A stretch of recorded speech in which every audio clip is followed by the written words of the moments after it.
सितंबर के दिनवा बाबा ता सबके घर में आवे छै। 17 सितंबर के दिनवा बाबा ता सबके घर में आवे छै।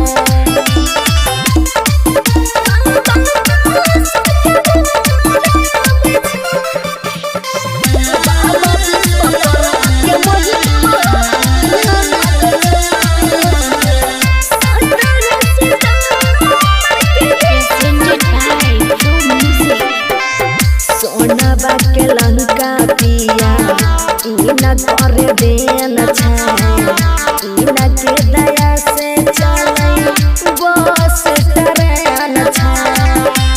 बस ट्रेन सोनवा के लंका पिया इना कर देन छै। इना के दया से चलै बस ट्रेन छै। सबके ज्ञान बटै में नहीं विराम लागे छै। ज्ञान बटै में नहीं विराम लागे छै। 17 सितंबर के दिनवा बाबा ता सबके घर आवे छै।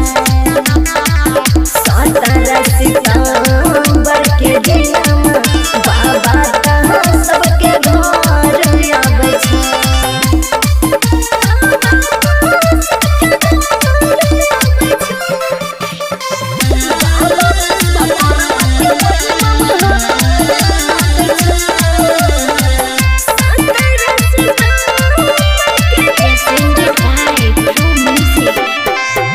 इना